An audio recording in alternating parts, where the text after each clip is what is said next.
যদি আপনি অথবা আপনার পরিবার কিডনি রোগে ভোগেন তাহলে এই ভিডিওটি আপনার জন্য খুবই গুরুত্বপূর্ণ হতে চলেছে।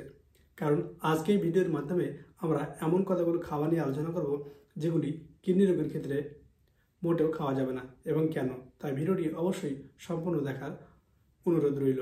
কিডনি রোগীদের জন্য ক্ষতিকারক খাবার তালিকা, কিভাবে ডায়েট মেনে চলবেন এবং কোন খাবার কিডনির পক্ষে ক্ষতিকারক, সম্পূর্ণ উত্তর আজকের এই ভিডিওতে। তাই দেরি না করে আসুন আজকের ভিডিও শুরু করি।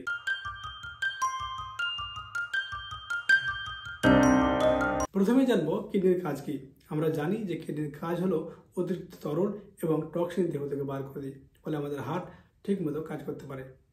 যখন কিডনির কার্যকারিতা হ্রাস পায় তখন দেহের মধ্যে টক্সিন অর্থাৎ তরল জমা হয়ে যায়, ফলে বিভিন্ন সমস্যার সৃষ্টি হয়। তার জন্য কিডনিকে ভালো রাখতে অর্থাৎ কিডনি রোগীদের ক্ষেত্রে খাবার নির্বাচনটা খুবই গুরুত্বপূর্ণ। এবারে আসবো কিডনির সমস্যার কিছু সাধারণ লক্ষণ। 1. শরীরের মধ্যে তরল জমা হওয়া অর্থাৎ ফোলাভাব থাকা। 2 নম্বর অবসাদ দুর্বলতা। 3 নম্বর উচ্চ রক্তচাপ। 4 নম্বর প্রস্রাবের সমস্যা এবং প্রস্রাবে ফেনা হওয়া। এবারে আসবো মূল বিষয়বস্তুতে, যে সমস্ত খাবারগুলো কিডনি রোগীদের জন্য মোটেও খাওয়া যাবে না। 1. অতিরিক্ত পটাশিয়ামযুক্ত খাবার।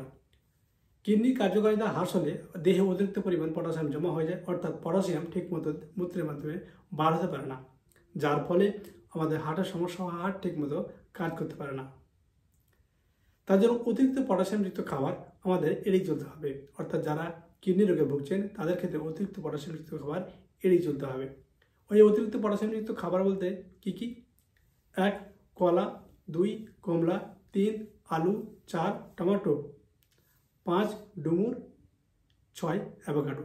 এই সমস্ত অতিরিক্ত পটাশিয়ামযুক্ত খাবার কিডনি রোগীদের ক্ষেত্রে এড়িয়ে চলাই ভালো। 2. অতিরিক্ত ফসফরাসযুক্ত খাবার এড়িয়ে চলা। কিডনির কার্যকারিতা হ্রাস হলে অর্থাৎ কিডনি রোগীদের ক্ষেত্রে এই ফসফরাসের ব্যালেন্সটা ইমব্যালেন্স হয়ে যায়, অর্থাৎ কিডনি রোগীদের ফসফরাসের লেভেলটা ঠিকঠাক থাকে না। যার পরিবর্তে আপনি যদি অতিরিক্ত ফসফরাসযুক্ত খাবার খান তাহলে দেহে অতিরিক্ত পরিমাণে ফসফরাস জমা হবে, যার ফলে হার্ট দুর্বল হয়ে যাবে এবং কিডনির উপর চাপ পড়বে। অতিরিক্ত ফসফরাসযুক্ত খাবার যেমন পনির, দুধ, কলা, চকলেট এবং বাদাম, এই ধরনের অতিরিক্ত ফসফরাসযুক্ত খাবার অবশ্যই এড়িয়ে চলা উচিত। 3 নম্বর অতিরিক্ত প্রোটিনযুক্ত খাবার এড়িয়ে চলা। অতিরিক্ত প্রোটিন কিডনির উপর চাপ সৃষ্টি করতে পারে, পরবর্তীকালে কিডনির ক্ষতি করতে পারে।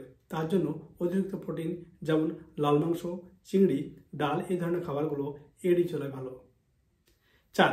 অতিরিক্ত লবণ এবং সোডিয়ামযুক্ত খাবার এড়িয়ে চলা।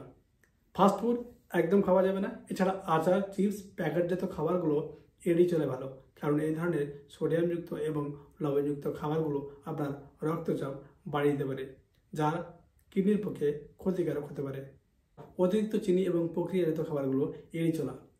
সফট ড্রিঙ্কস একদম খাওয়া চলবে না। এছাড়া মিষ্টি, কেক, বিস্কিট, এই ধরনের প্রচুর পরিমাণে সুগার অ্যাডেড থাকে। তার জন্য অতিরিক্ত চিনিযুক্ত খাবার অ্যাভয়েড করা ভালো, কারণ অতিরিক্ত চিনি হলে আবার ডায়াবেটিসের সমস্যা হয়ে যাবে, আর ডায়াবেটিস হলে কিডনি ফেলিয়ারের একটা চান্স থেকে যায়। যাতে কিডনি ফেলিয়ার অথবা ক্রনিক কিডনি ডিজিজ অর্থাৎ সিকেডি রয়েছে, তাদের ক্ষেত্রে ডাক্তারের পরামর্শ অনুযায়ী জল অথবা অন্যান্য তরল খাবার খাওয়াই সবচেয়ে ভালো। এবার আসবো কিডনি রোগীদের জন্য নিরাপদ খাবার এবং কিছু পরামর্শ নিয়ে। 1 নম্বর কম পটাশিয়ামযুক্ত খাবার অর্থাৎ কম পটাশিয়ামযুক্ত শাকসবজি খাবেন। 2 নম্বর লো সোডিয়াম অর্থাৎ কম লবণযুক্ত খাবার। 3 নম্বর পর্যাপ্ত পরিমাণ জল ডাক্তারের পরামর্শ অনুযায়ী। 4 নম্বর প্রোটিনের মাত্রা নিয়ন্ত্রণে রাখবেন। 5 নম্বর অতিরিক্ত চিনি এবং প্রক্রিয়াজাত খাবার এড়িয়ে চলুন। আপনি বা আপনার পরিবারে কেউ কিডনি রোগে ভুগলে আজকের এই তথ্যগুলো খুবই গুরুত্বপূর্ণ হবে। কিছু ভুল খাবার আপনার স্বাস্থ্যের আরও ক্ষতি করে দিতে পারে, তার জন্য সচেতন থাকুন এবং ডাক্তারের পরামর্শ নিন। আমার এই ভিডিওটি ভালো লাগলে অবশ্যই লাইক এবং সাবস্ক্রাইব করতে ভুলবেন না। আপনার যদি কোনো প্রশ্ন অথবা পরামর্শের প্রয়োজন হয় অবশ্যই কমেন্ট সেকশনে জানাবেন। আজকে এখানে শেষ, পরবর্তী ভিডিওতে আবার দেখা হবে। সুস্থ থাকুন, ভালো থাকুন, ধন্যবাদ।